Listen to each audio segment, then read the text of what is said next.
Namaskar, Sri Ganga Prasad ji, Honorable Governor, Sri Prem Singh Tamang ji, Honorable Chief Minister, Sri Kunga Nima Lepcha, Minister for Education, Sri Achyuta Samanta, Member of Parliament, Gurudev Sri Ravi Shankar ji, Sri S.C. Gupta, Chief Secretary, Government of Sikkim, Dr. R.P. Kaushik, Chancellor of ICFI University, Dr. Jagannath Patnaik, Vice Chancellor, my dear students, parents and teachers and other staff who are all working and associated with the university, and also distinguished guests and others who are all watching this program. I am really delighted to participate in the 13th e-convocation of ICFI University, Sikkim. I am sure the students would have preferred an actual convocation rather than a virtual one. But due to COVID-19 pandemic, this has become the new normal. There is no other way. In this regard, I must appreciate the efforts of the ICFI Sikkim in organizing this e-convocation. On this momentous occasion, I would like to begin by congratulating the students for acquiring their coveted degree and awards. This is indeed your day, and you should feel proud about it. I also congratulate the professors, who are the gurus, who nurtured and mentored the young minds. Lastly, I also would like to congratulate the parents, who are the first gurus of their words. This is their success too. My dear young friends, today is the culmination of your all hard work and academic efforts. But today also marks a new beginning for all of you. You will be now facing the real world, a new world. Whatever you might choose to become, some might prefer to pursue higher studies, others might prefer to take up jobs, while some might try their hand to be entrepreneurs. Be confident, develop a positive outlook, set clear targets, and work with sincerity, discipline and dedication towards realizing your goals. You will be expected to use the skills you have learned and acquired. It is more than just one degree you got. The fast-changing world requires you to think critically and adapt quickly to the new situation. You need to be proactive, anticipate the future, and be prepared to meet the challenge. Universities, on their part, need to prepare students to effectively deal with real-world challenges. Let us take the example of COVID-19 pandemic. All the nations, even the most so-called advanced ones, were caught off guard and were totally unprepared in tackling the serious health crisis it has triggered. We have to learn lessons from this pandemic, and experts from all domains, from epidemiologists to environmentalists, scientists, need to come together and come up with solutions to meet such threats in future. My dear youngsters, the COVID-19 pandemic is the first great adversity in front of you. It has disrupted supply chains, changed the social interactions, and affected economies. As bright minds, you should look to create opportunities instead of looking at it as a crisis. Like always, technology will be a critical factor. You should leverage it in making your mark and thriving in the new normal.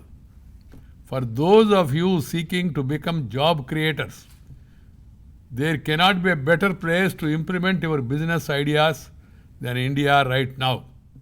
as we are following our Honorable Prime Minister Sri Narendra Bhai's vision of Atmanirbhar Bharat.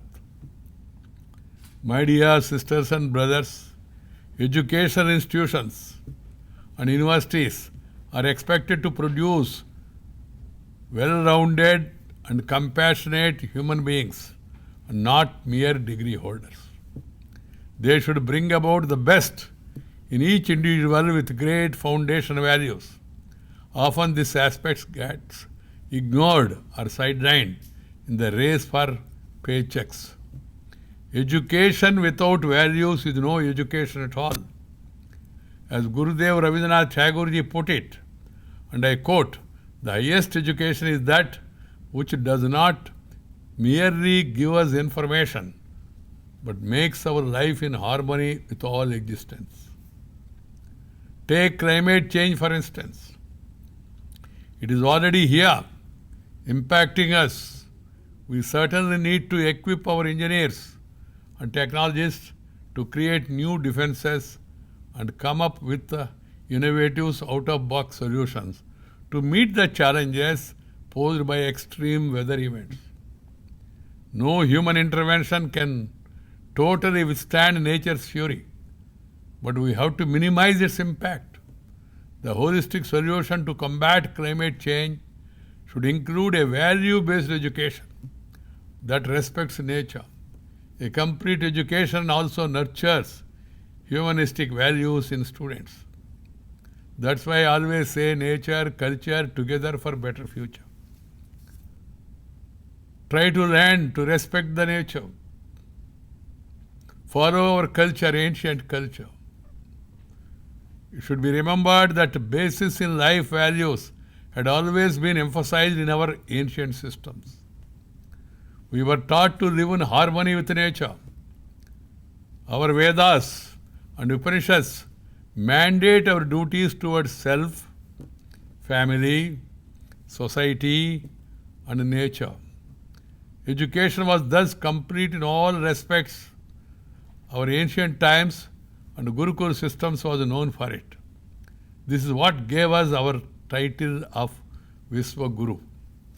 The new education policy also envisages these ideas, and I commend the vision of the government in bringing it out. It aims making India once again a Viswaguru and promises a paradigm shift in our education. It tries to do away with a segregated approach and replace it with an integrated approach. Quite rightly, the new education policy focuses on multidisciplinary method. It also seeks to reorient and research and regulatory systems. Thus, there will be a much needed fundamental relook at the education system in India under the National Education Policy. My dear friends, value-based education with proper synergy with technology is the need of the hour to produce professionals who are not only adept at handling the latest technology, but are also empathetic and understanding. In other words, education founded in life values can ensure a long and prosperous career. People with such values will have higher emotional intelligence and resilience to fight adversities in life. Let us not forget what Mahatma Gandhi ji understood by true education. He said, quote, "By education, I mean an all-round drawing of all the best in child and man in body, mind and spirit." Hence, friends, it is my sincere recommendation to universities and educators in the country, take inspiration from the holistic Vedic education, understand the vision behind our new education policy, and re-evaluate our education system to make it more value-based, holistic and complete. My dear young friends, the very fact that you are a part of this congregation today is a testimony to the acquisition of your knowledge and skills through hard work. You are among the fortunate few who had the access to university level education. Now you have a duty towards your family, society, and the country at large. always place interest of the country above everything else. That's why I always say nation first, party, if any, next, self last. Even after 75 years of attaining independence, we are still saddled with many challenges. We need to totally eliminate poverty, make India 100% literate, put an end to all kinds of discrimination, ensure women's empowerment, eliminate corruption, which is eating into the vitals of our system, remove urban-rural divide, and build a prosperous new India. That is the task each one of you has to understand and get involved. My dear students, youngsters like you need to be at the forefront of eliminating social and other evils that hinder the growth and development of the nation on various fronts. Once again, I congratulate the students, parents and educators on this achievement. ICFAI University has been serving for the educational needs of this region. And I would like to compliment the founder of ICFAI Group, late N.J. SSV, who was a visionary and wanted to provide quality education to Northeast India. That is very important. My dear young friends, my best wishes to all of you for your future endeavors. May you have the courage to explore uncharted territories and the ability to successfully navigate through difficult times to reach greater heights. Let me conclude by recalling the famous words of Swami Vivekananda: arise, awake, and stop not till you reach the goal. Thank you very much. Namaskar. Jai Hind.